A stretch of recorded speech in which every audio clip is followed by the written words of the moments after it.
Halo adik-adik, hari ini kita akan belajar firman Tuhan bersama-sama. Saya mengajak kita untuk berdoa terlebih dulu. Mari kita masuk di dalam doa. Bapa di surga, kami bersyukur untuk kesempatan hari ini dan biarlah Tuhan boleh memimpin untuk kami merenungkan firman-Mu, dan biarlah Tuhan juga boleh berikan hikmat untuk kami boleh mengerti dan terlebih beri kami kekuatan untuk boleh melakukan di dalam kehidupan kami. Dan ucap syukur dan kami serahkan di dalam nama Tuhan Yesus Kristus. Amin.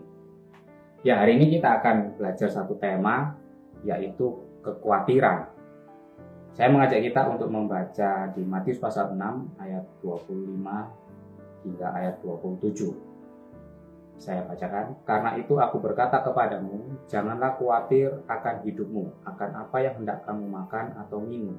Dan janganlah khawatir pula akan tubuhmu, akan apa yang hendak kamu pakai. Bukankah hidup itu lebih penting daripada makanan, dan tubuh itu lebih penting daripada pakaian? Pandanglah burung-burung di langit yang tidak menabur dan tidak menuai dan tidak mengumpulkan bekal dalam lumbung, namun diberi makan oleh Bapamu yang di surga. Bukankah kamu jauh melebihi burung-burung itu? Siapakah di antara kamu yang karena kekhawatirannya dapat menambahkan sehasta saja pada jalan hidupnya? Kemudian saya lanjutkan di ayat yang ke-33 dan 34. Tetapi carilah dahulu kerajaan Allah dan kebenarannya, maka semuanya itu akan ditambahkan kepadamu. Sebab itu janganlah kamu khawatir akan hari besok, karena hari besok mempunyai kesusahannya sendiri. Kesusahan sehari cukuplah untuk sehari. Ya, adik-adik, ini satu bagian yang menarik ketika kita akan belajar tentang kekhawatiran. Kita akan mencoba menjawab 3 pertanyaan. Yang pertama adalah, apa sih yang dimaksud oleh kekhawatiran oleh Tuhan Yesus pada ayat ini? Lalu yang kedua adalah, mengapa kita diminta untuk tidak boleh khawatir? Dan yang ketiga adalah, bagaimana cara kita mengatasi kekhawatiran? Oke, kita masuk di bagian pertanyaan yang pertama. Apa yang dimaksud oleh Tuhan Yesus akan kekhawatiran? Di ayat yang ke-25 dikatakan, janganlah khawatir akan hidupmu, akan apa yang hendak kamu makan atau minum. Janganlah khawatir akan tubuhmu, akan apa yang hendak kamu pakai. Ini satu pertanyaan yang menarik. Mengapa atau apa yang dimaksud dengan khawatir di sini? Apa mungkin kita tidak boleh khawatir? Maka kita harus mengingat khawatir di sini adalah satu perasaan cemas, ketakutan yang sedemikian besar yang membuat kita tidak dapat melakukan apa-apa. Nah, ini satu hal yang menarik kalau kita mau pelajari. Kalau kita tidak boleh takut, kalau kita tidak boleh cemas, bahkan mungkin kalau adik-adik pakai bahasa adik-adik sekarang mungkin galau. Kalau kita tidak boleh galau akan apapun, mungkinkah itu bisa dilakukan? Maka kita perlu belajar lebih jauh dari firman Tuhan, karena kita tidak boleh pahami dengan cara yang kita mau, ya, tetapi kita harus memahami apa yang dimaksud oleh Tuhan Yesus. Waktu dia bilang, pandanglah burung-burung di langit yang tidak menabur dan tidak menuai dan tidak mengumpulkan bekal dalam lumbung, namun diberi makan oleh Bapamu yang di surga. Bukankah kamu jauh melebihi burung-burung itu? Waktu kita membaca ayat ini, jangan sampai kita punya pemikiran, kalau kita dibandingkan dengan burung yang tidak menabur, tidak menuai, tetapi memiliki makanan, berarti kita pun juga tidak perlu kerja, tidak perlu berusaha, toh nanti Tuhan akan memelihara. Bukan seperti itu, ya. Tetapi yang dimaksud dengan kekhawatiran adalah satu rasa cemas yang berlebihan, satu rasa ketakutan yang berlebihan, yang membuat kita tidak mampu untuk melakukan apa-apa. Nah, itu yang Tuhan larang. Tetapi ada rasa ketakutan, ada rasa kecemasan yang kita harus miliki. Misalnya, kalau adik-adik mungkin ada di jalan, berjalan kaki di tengah jalan, maka sudah sewajarnya kalau adik-adik takut misalnya ditabrak. Itu adalah ketakutan yang wajar. Jadi adik-adik harus membedakan mana ketakutan yang wajar, mana ketakutan yang berlebihan.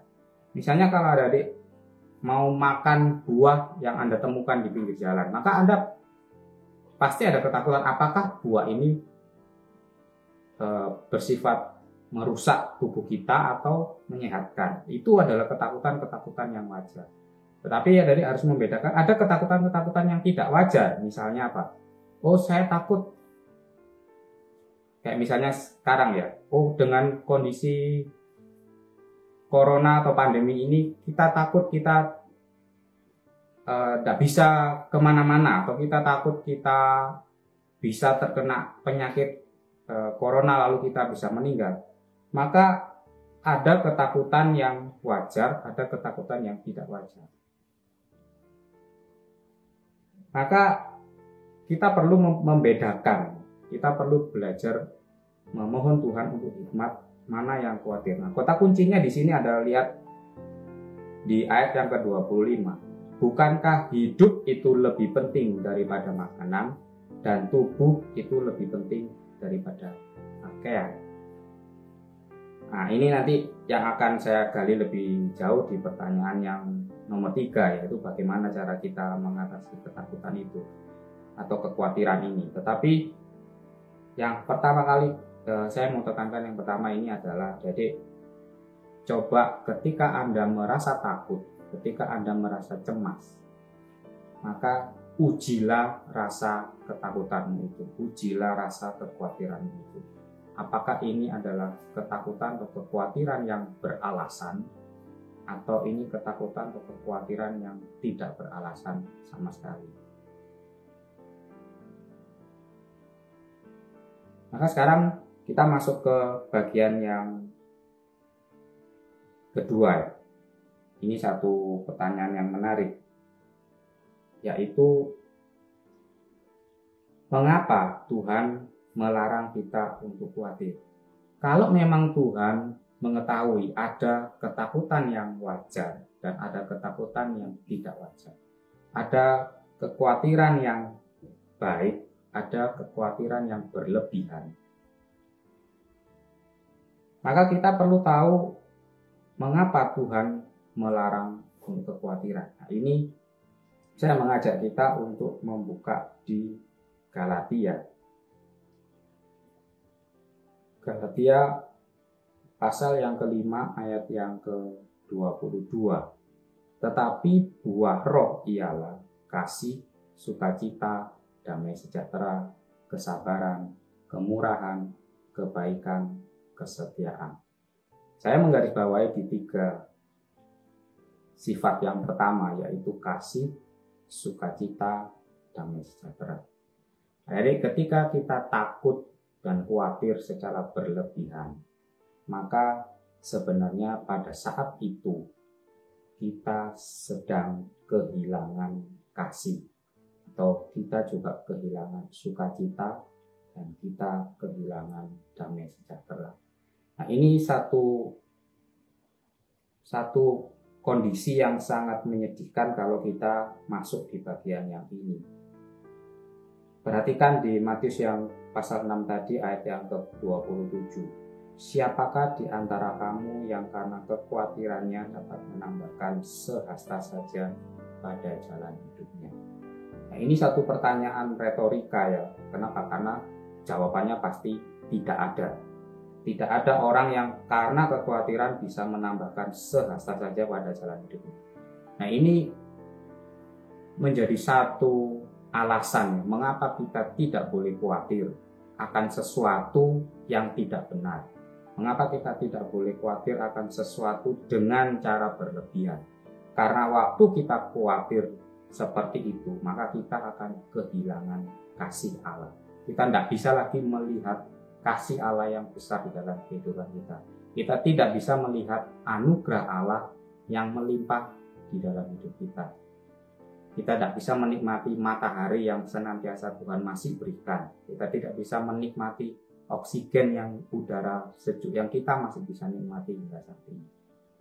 Bahkan kita juga tidak bisa menikmati sukacita bersama orang-orang yang mungkin Tuhan berikan di dalam hidup kita. Kita tidak bisa bersukacita bersama keluarga kita. Kita tidak bisa bersukacita bersama orang-orang yang mengasihi kita.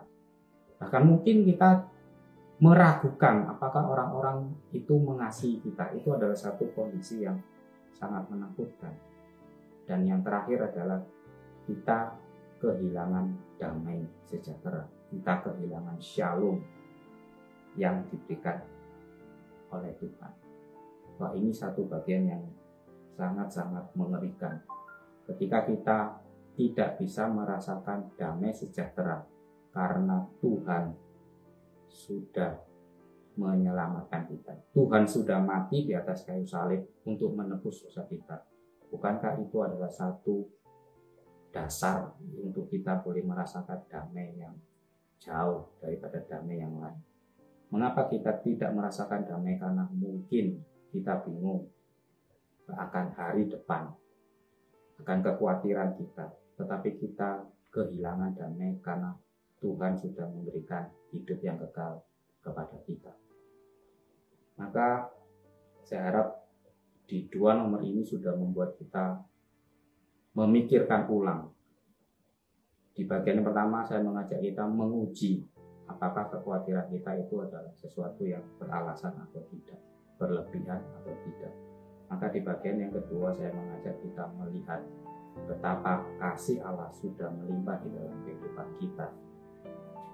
Dan di bagian ayat 26 yang terakhir, bukankah kamu jauh melebihi burung-burung itu? Mengapa kita dibilang jauh melebihi burung itu?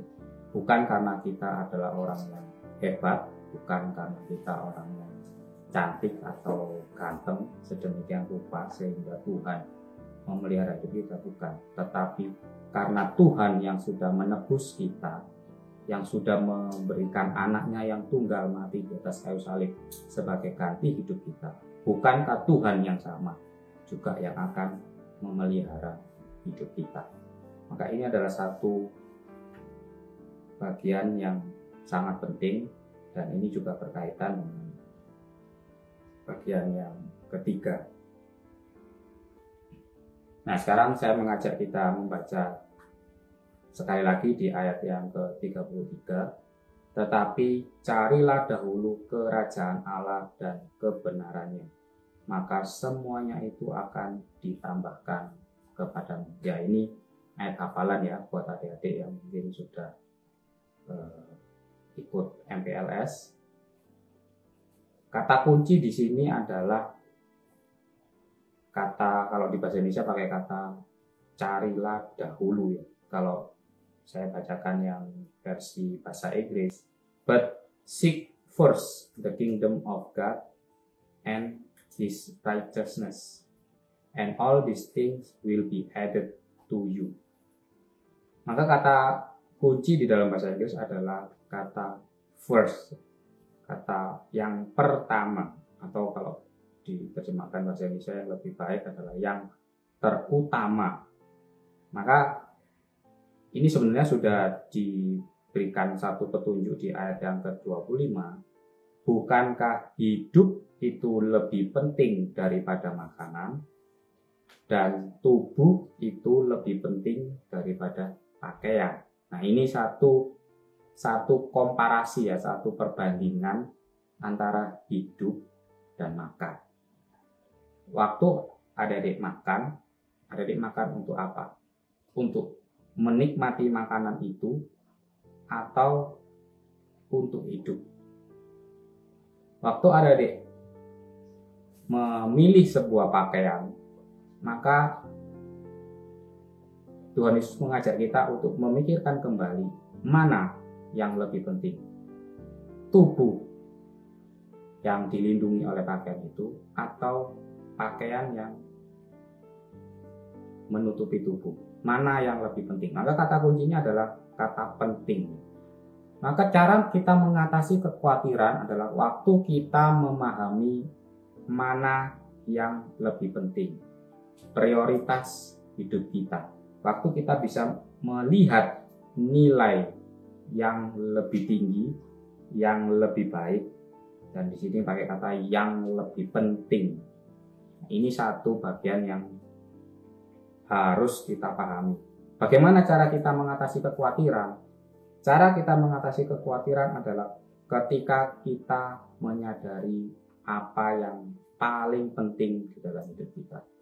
Ketika kita mau belajar melihat lebih jauh, merenungkan lebih jauh, apa kata firman Tuhan tentang yang paling penting di dalam hidup.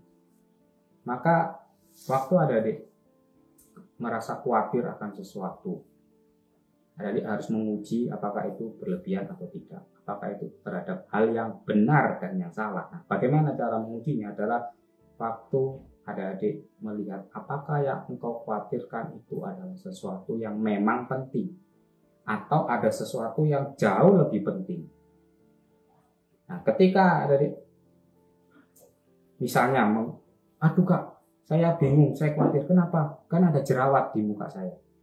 Apakah itu hal yang penting untuk kamu khawatirkan sehingga membuat engkau tidak bisa makan atau tidak mau keluar rumah atau tidak mau pelayanan atau tidak mau menemui siapapun? Maka coba renungkan baik-baik. Mana yang lebih penting, mana yang lebih baik. Maka ayat 33 dengan jelas memberikan kita satu hal yang paling penting, yaitu apa? Carilah dahulu kerajaan Allah dan kebenarannya. Artinya kita menyadari ada sesuatu yang jauh lebih penting, yaitu kerajaan Allah yang bersifat kekal. Dan kita manusia yang diciptakan dengan Allah bukan bersifat hanya semata-mata di dunia ini, tapi kita harus merenungkan apa yang akan kita dapatkan, apa yang akan kita alami setelah kita mati. Nah, ini adalah satu bagian yang sangat penting untuk kita menggumulkan. Ketika Tuhan Yesus mengingatkan kepada kita, carilah dahulu kerajaan Allah dan kebenarannya. Apa yang dimaksud dengan kebenaran di sini? Kebenaran di sini yang dimaksud adalah kebenaran Allah. Kebenaran yang Allah nyatakan di dalam firman-Nya. Kebenaran yang Allah nyatakan melalui Yesus Kristus yang hadir di dalam dunia. Yesus Kristus yang boleh membukakan kebenaran. Dan kebenaran yang juga dinyatakan oleh arah Roh Kudus yang akan menerangi kita waktu kita menggumulkan firman Tuhan. Maka saya harap ketika kita mengalami kekhawatiran, cara kita untuk menghadapi itu adalah kita mengerti apa yang menjadi prioritas. Prioritasnya adalah kerajaan Allah dan kebenarannya, kehidupan yang kekal. Maka semua selain itu adalah sesuatu yang bernilai sekunder, sesuatu yang ditambahkan kepada kita.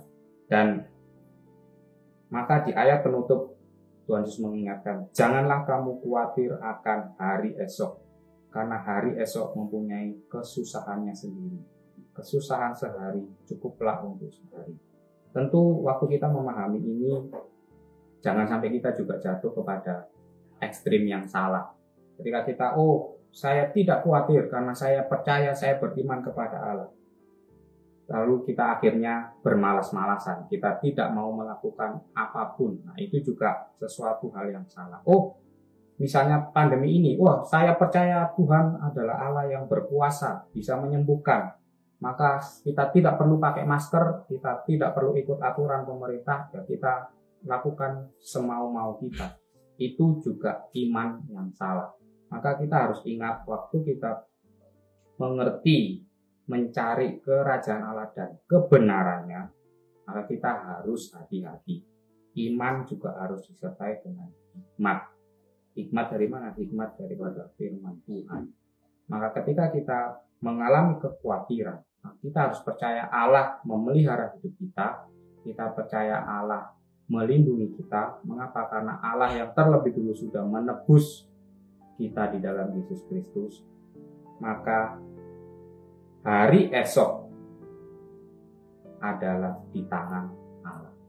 Maka di sini di akhir saya harap ada satu kalimat yang sangat baik, yaitu kita harus meminta Tuhan hikmat untuk mengerti apa yang bisa saya lakukan, apa yang tidak bisa saya lakukan, apa yang bisa saya kendalikan, dan apa yang tidak bisa saya kendalikan. Dan semua yang tidak bisa kita kendalikan, serahkan kepada Allah. Maka Paulus mengatakan di Filipi, serahkanlah kekhawatiranmu kepada Allah, nyatakanlah di dalam doa.